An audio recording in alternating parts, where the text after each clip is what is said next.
পূব ছিকিমৰ 10 নম্বৰ ৰাষ্ট্ৰীয় ঘাইপথৰ তিনিটাকৈ স্থানত সংঘটিত হৈছে ভূমিস্খলন।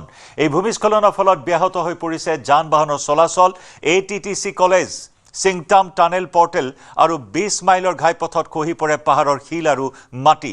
পথকেইটা মুকলি চেষ্টা অব্যাহত ৰাখিছে NHIDCL। যাত্ৰীসকলক প্ৰয়োজন নহলে ৰাষ্ট্ৰীয় ঘাইপথ 10 নম্বৰেৰে অহা যোৱা নকৰিবলৈ আহ্বান জনাইছে জিলা প্ৰশাসনে। ইয়া ছিকিমৰ 10 নম্বৰ ৰাষ্ট্ৰীয় ঘাইপথৰ তিনিটাকৈ স্থানত সংঘটিত হৈছে ভয়ংকৰ ভূমিস্খলন। ভূমিস্খলনৰ ফলত ব্যাহত হৈ পৰিছে যান-বাহনৰ চলাচল। ATTC college, Singtam tunnel portal আৰু 20 মাইলৰ ঘাইপথত খহি পৰে পাহাৰৰ শিল মাটি। পথকেইটা মুকলি চেষ্টা অব্যাহত ৰাখিছে ৰাষ্ট্ৰীয় ঘাইপথ প্ৰাধিকৰণ কৰ্তৃপক্ষই। যাত্ৰীসকলক প্ৰয়োজন নহলে এই ৰাষ্ট্ৰীয় ঘাইপথ চোৱা এৰাই চলিবলৈ আহ্বান জনাইছে জিলা প্ৰশাসনে।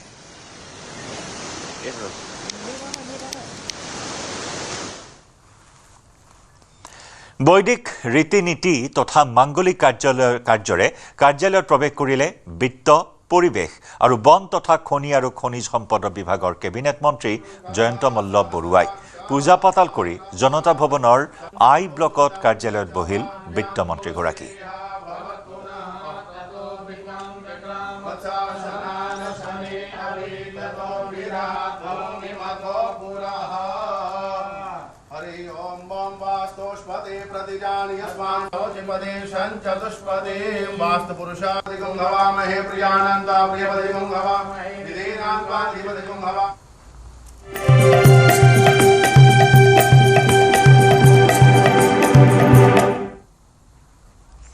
গুৱাহাটীৰ গণেশগুৰি উৰণ সেতুত প্ৰচণ্ড মাৰপিটৰ ঘটনা।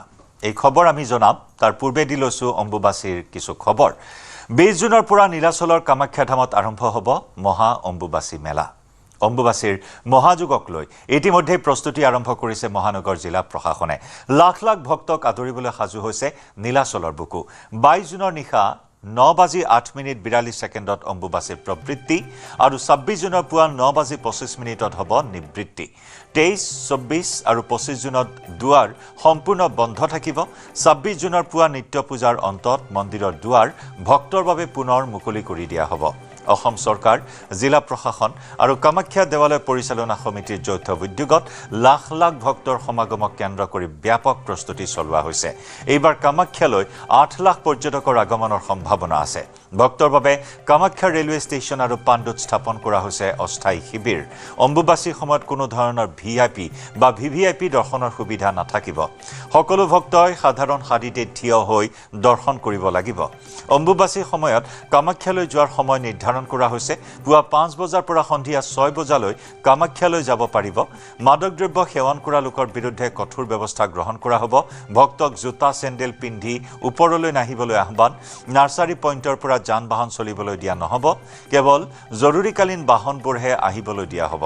নিশা 11 পৰা পুৱা 5 বজালৈ খাদ্য সামগ্ৰীৰ বাহনহে যাব পাৰিব।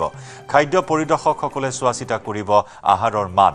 বিভাগীয় কৰ্মচাৰীসকলৰ বাবে ফেৰী কাৰৰ ব্যৱস্থা। মন্দিৰ চৌহদৰ লগতে সকলো ঠাইতে চাফ চিকুণতাত গুৰুত্ব। বিশেষভাৱে সক্ষম জ্যেষ্ঠ নাগৰিকৰ বাবে বিশেষ ব্যৱস্থা। পাণ্ডু পথেৰে ফেৰী কাৰ চলিব। সোণাৰাম স্কুল খেলপথাৰৰ পৰা ফেৰী কাৰৰ ব্যৱস্থা। পাণ্ডু পৰ্টলৈ যাবলগীয়া বাহনবোৰ আদাবাৰী হৈ যাব। জালুকবাৰীৰ পৰা অহা বাহন মালিগাঁও হৈ আহিব নোৱাৰিব। এই সন্দৰ্ভত বৰ্তমান এক সংবাদমেল সম্বোধন কৰা হৈছে। আগবঢ়াইছো পোনপটীয়া সম্প্ৰচাৰ।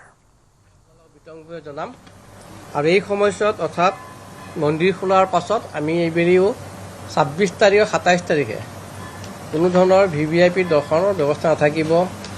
আমাৰ যিটো নিয়মাৱলী অনুযায়ী 501 টকাৰ টিকেট সেইটো বন্ধ থাকিব।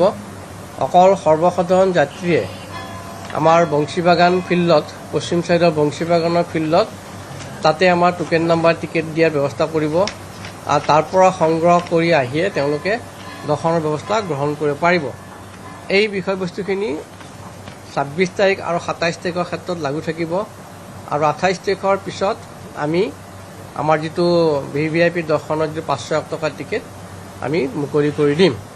তাৰোপৰি আমাৰ 21 জুনৰ পৰা 30 জুনলৈকে ভিৰৰ প্ৰতি লক্ষ্য ৰাখি, যিহেতুকে অম্বুবাচী মহাযোগৰ আগত যথেষ্টখিনি ভক্ত ভিৰ হয়, ভিৰৰ প্ৰতি লক্ষ্য ৰাখি আমি VVIP দৰ্শন ইতিমধ্যে আমি জিলা প্ৰশাসন পৰা আদি কৰি সচিবালয়, গভৰ্ণৰ হাউচ যিবিলাকৰ পৰা আমাৰ VVIPসকল দৰ্শন কৰা আহে তেওঁলোকক আমি ইতিমধ্যে পত্ৰযোগে জনাইছোঁ 21 তাৰিখৰ পৰা 30 তাৰিখলৈকে VVIP দৰ্শনৰ ব্যৱস্থা বন্ধ থাকিব। আমি যিখিনি কাৰ্যসূচী হাতত লৈছোঁ এই মেলাখন পৰিচালনা কৰাৰ কাৰণে সেইখিনি বিতংভাৱে আমাৰ সৰুদলৈ আছে, তেখেতে আপোনালোকক বিতংভাৱে জনাই দিব। সন্মানীয় দলৈ ডাঙৰীয়া, সচিব ডাঙৰীয়া আৰু ভাই ভণ্টীসকল সংবাদ মাধ্যমৰ,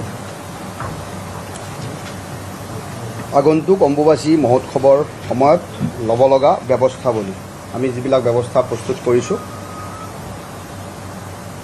এইবেলি নীলাচল পাহাৰৰ আশে পাশে তীৰ্থযাত্ৰীৰ থকা খোৱাৰ ব্যৱস্থা নাথাকিব। লগতে কোনো ধৰণৰ খাদ্য সামগ্ৰী বিতৰণ কৰিব নোৱাৰিব। কামাখ্যাৰ নামনিৰ পৰা অহা পথসমূহৰ লগতে মটৰ পথছোৱাৰ মাজে মাজে চিকিৎসা সেৱা, খোৱা পানী, জিৰণি চৰাৰ ব্যৱস্থা থাকিব। এইবাৰ অম্বুবাচীৰ সময়ত যাত্ৰীসকলে মন্দিৰ পৰিক্ৰমাৰ পাছত পূব দুৱাৰ হৈ গমন কৰাৰ ব্যৱস্থা থাকিব। আইন শৃংখলা ও তীৰ্থযাত্ৰীৰ সুৰক্ষাৰ ব্যৱস্থাৰ বাবে দেৱালয়ৰ নিজা 120 জন স্থায়ী সুৰক্ষাকৰ্মী, 500 জন স্কাউট গাইড, 200 জন স্বেচ্ছাসেৱক, 250 জন অস্থায়ী সুৰক্ষাকৰ্মী নিয়োগ কৰা হ'ব। ইয়াৰ উপৰিও দেৱালয়ৰ চৌপাশে 500 CCTV কেমেৰা স্থাপন কৰা হৈছে।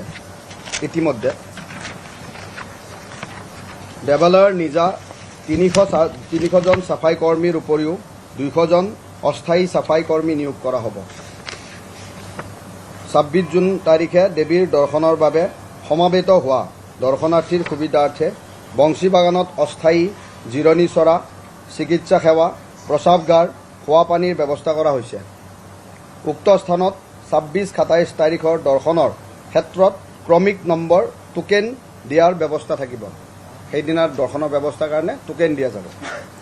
অম্বুবাচী উপলক্ষে সেৱা আগবঢ়োৱা সংস্থাৰ সদস্যসকলৰ বাবে দেৱালয়ৰ তৰফৰ পৰা খাদ্যৰ ব্যৱস্থা কৰা হৈছে।